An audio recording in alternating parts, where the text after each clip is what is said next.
Christ is risen. Christos anesti. Christos voskresi. Almasia kam. Christos an enviat. Cristo ha resucitado. Cristo me fafuca. Christ is risen. I can't believe you don't know Spanish. You're going to have to learn the Spanish.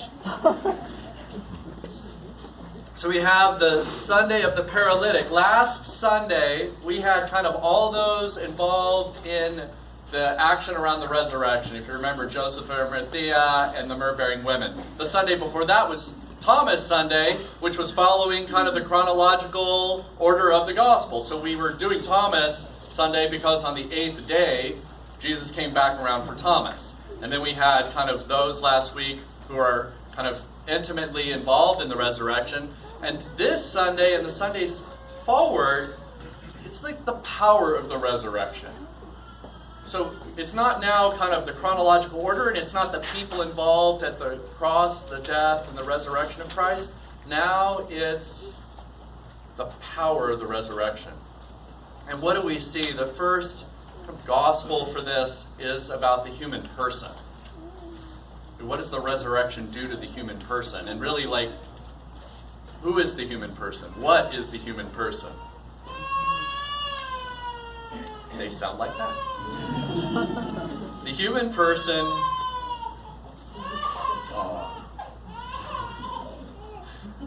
is of great value. The human person is of the greatest value.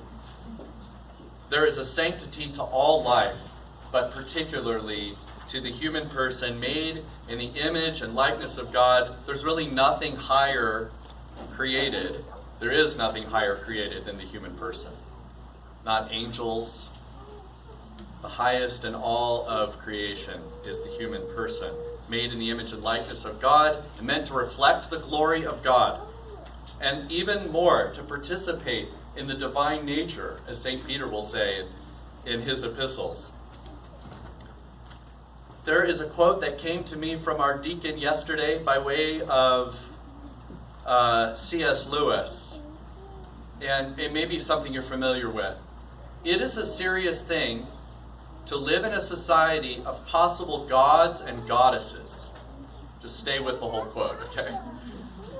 To remember that the dullest, most uninteresting person you can talk to may one day be a creature which, if you saw it now, you would be strongly tempted to worship.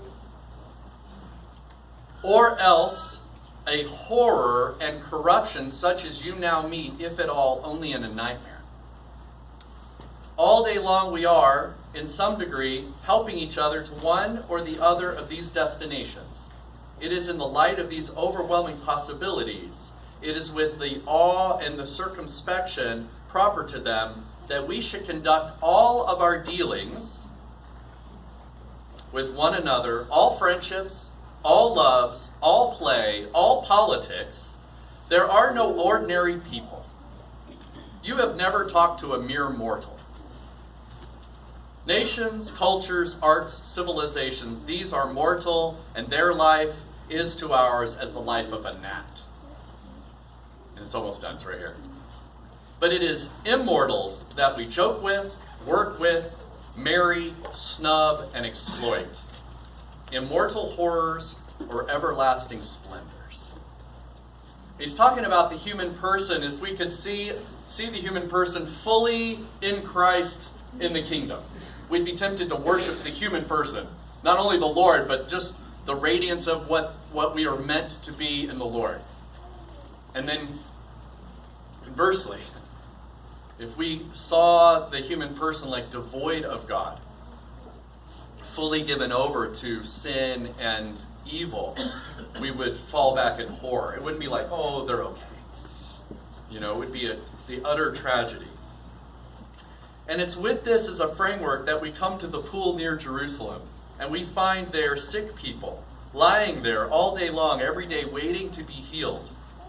Every once in a while, an angel would get into this sheep's gate pool and trouble the water.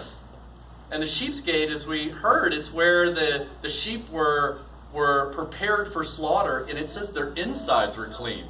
This is a weird pool. This is not a swimming pool. And yet people were laying around it wanting to get in it because those who got in first, the single person that got in first after the water was troubled was healed. And then we come upon Christ. He's come up there to this Sheep's Gate pool, which they've excavated by. It's there. You can see it. And right outside Jerusalem, the gate there. And there's a man ill for 38 years. And Jesus sees him and asks if he'd like to be healed. And the sick man replies that he doesn't have a man to put him in. He says, "Sir, I have no man to put me in the pool when the water's troubled, and while I'm going down, another one steps in before me." St. John Chrysostom says how pitiable these words are. It's pitiful. Do you want to be healed? I have no man to put me in. It's just like an utter sadness. I have no man.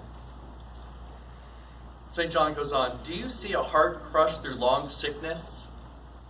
Yet how often you and I, turn away from healing. What habits, what sins, what grudges do we nurse and hold close to our hearts? These things paralyze our souls every bit as the illness that paralyzed the body of the man by the pool." And Jesus will even confirm this at the end. We'll come back to it. Just because we can walk doesn't mean we're not paralyzed. That's St. John Chrysostom. Just because we're walked doesn't mean we're not paralyzed by sin and grudges and all that stuff we hold on to, stuff we can't get rid of. We don't even want to hold on to it. Somehow it sticks with us. So he wanted to be healed, and he had no one to put him in the water. He was paralyzed. And Jesus draws the man's attention away from the water and towards himself. The pool doesn't become part of the conversation anymore once Jesus is there. Jesus says to him, "Rise, take up your pallet, and walk." So the man had no one to help him, and then Jesus shows up, who's the great lover of mankind, but also the great helper of mankind. He comes to help the man, fully help him, not like a little help, like fully heal the man. And not just on the outside, but on the inside. And in that way, the pool can remind us of baptism. The whole gospel seems to be about baptism. At the pool, healing was only given to the first person that got into the water, but with Jesus and baptism, healing now is offered to everyone that will go into the water. First, second, third, last, next to last. Whoever gets in the water can be healed, is healed. So all of us that have been baptized into Christ and who have put on Christ have been healed. And greater healing is offered. And in as much as we fall into illness, healing is offered again. Through that one-time baptism. Baptism is given to everyone for healing. Baptism brings us into the church. It's how we join the family of God, and it's how the inner person is healed. It's how the passions, those thoughts that plague us, we always think of passions, I said this last week, as not only kind of the big like greed or lust or something, but those inner thoughts that take us away from God. Whether it be a grudge, whatever it might be, this hurt deep inside. Baptism grants healing to the soul and a promise of eternal resurrection of the body and life with God forever. And what did Jesus ask the man? Do you want to be healed? That's it. And he didn't come with like a long prescription after that. Oh, you do want to be healed? Okay. Now it's going to take all of this stuff. It's just Jesus saying, well, then go. Get up. Go home. You're healed. And it's the interaction with Jesus that brings the healing. Jesus didn't ask anything of this guy. Healing became a gift. Later, when he doesn't even know who healed him, which is a great part of this story, if you caught that, it was on a Sabbath, and we'll drop the Sabbath part of this gospel today as far as the argument between Christ and the temple rulers regarding the Sabbath. We've talked about it many times, but Jesus finds the guy once he's been asked, like, who healed you? And he goes, I don't know. Like, a guy came up to me, some man, I needed a man, and there was a man, and the man said, get up and walk, and then I did. And he says, well, who is he? I don't know. Jesus finds him after that in the temple and lets him know who he is. Like, it's me. I'm the man you were looking for. So then he goes back to the temple guard and says, well, it's Jesus. And you get the sense from this man that he's like not only convinced that Jesus has come to heal him, but like Jesus is the man. The temple guard says, who's the man? And Jesus says, I am the man. I'm the one. I'm the one that healed you. But he says to him, sin no more, lest something worse befall you. So there's a connection there between the man's illness and the sin he had. Now, it's not saying directly, and I don't think it's fair to even say this, that he was paralyzed because he had sinned. It doesn't say that. But it does say that there's something more than the physical healing. St. John Chrysostom argues, right, that we walk and yet are paralyzed. So there's some other healing that's offered, or say a deeper healing or a more full healing, not just like on the surface healing, paralysis, but the paralysis that goes deep into the heart. We sang, this is the Kentuckian for today, I am grievously paralyzed in a multitude of sins and wrongful deeds. This is what we sang today, the Kentuckian. I am paralyzed in a multitude of sins and wrongful deeds. As you raised up the paralytic of old, also raise up my soul by your divine guidance, that I might cry out, glory to your power, O compassionate Christ. So the message then becomes like real personal. Like the gospel then like centers down on every one of us. And if we are not able to say these lines because of pride, then we are not able to be healed by Christ. It takes a humble person to say, I am grievously paralyzed by a multitude of sins and wrongful deeds. If you can't say that, something's wrong spiritually. The prescription is something's not right. You have to be able to look at yourself and go, yeah, there's stuff in here I can't get rid of. I'm actually paralyzed by sins and wrongful deeds. As you raised up this is the formula in almost all of our prayers, just so you know. As you did it then, do it now here. As you walked on the road with those on the road to Emmaus and revealed yourself, so travel with us as we go and reveal yourself to us. It's like a formula. As you did it then, do it with us. As you raised up the paralytic of old, also raise up my soul by your divine guidance, that I might cry out. So we wind up reading the gospel. It's a real live account. This man in this place at this time, but we read it and go, I'm the paralytic. I'm the leper. I'm the sinful woman. We read the gospel to say, I'm that way. So that we might open ourselves to the healing from the Lord as well. We read the gospel of the publican and the Pharisee. The one stood in the back, the publican, the Pharisee stood in the front of the church. We read it before Lent begins, And we got to say, maybe I'm the Pharisee. Lord, humble me. And we look at the publican and we say, I can't raise my eyes up. I'm in the church and I don't deserve to be here. So we put ourselves in these things with our prayer. As you did it then, do it now to me. The paralytic goes to say, the man helped me, he healed me, he stood by me, I've been healed. Probably even as much as pride is a problem for us, it's also just being distracted from our own spiritual life, how our hearts are doing, what's going on. So pride puts up a block, but also just distraction, like not thinking about God.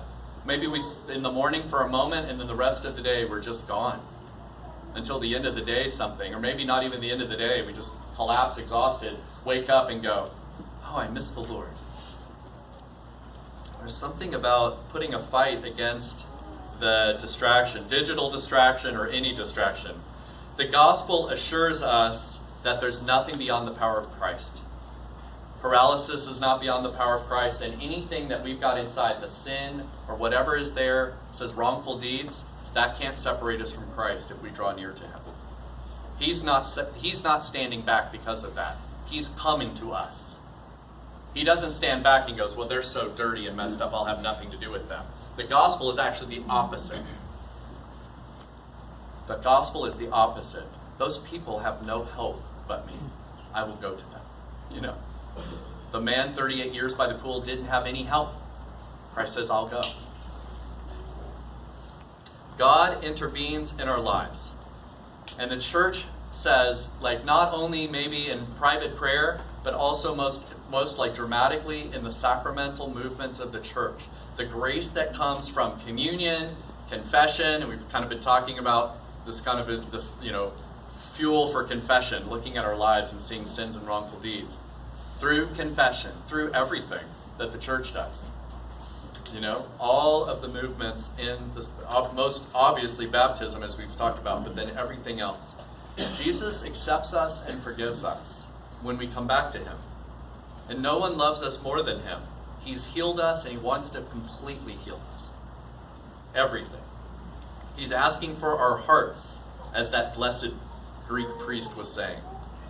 He loves us a lot and gives us joy, peace, and love. He's come for communion with us. And then he's come to even more dramatically give himself to us in communion. For full communion, physical communion, spiritual, mystical communion, everything. So let us go to him. Let us go to him. Let's not let anything keep us from him, even sins and wrongful deeds. Let's not let that keep us from him. Let's confess our sins and return to the Lord with joy. So if he says, do you want to be healed? We wouldn't either be so distracted we wouldn't hear the question. Right? We wouldn't be so distracted, and we wouldn't be so full of pride that we'd say, no, I don't need to be healed. I'm fine.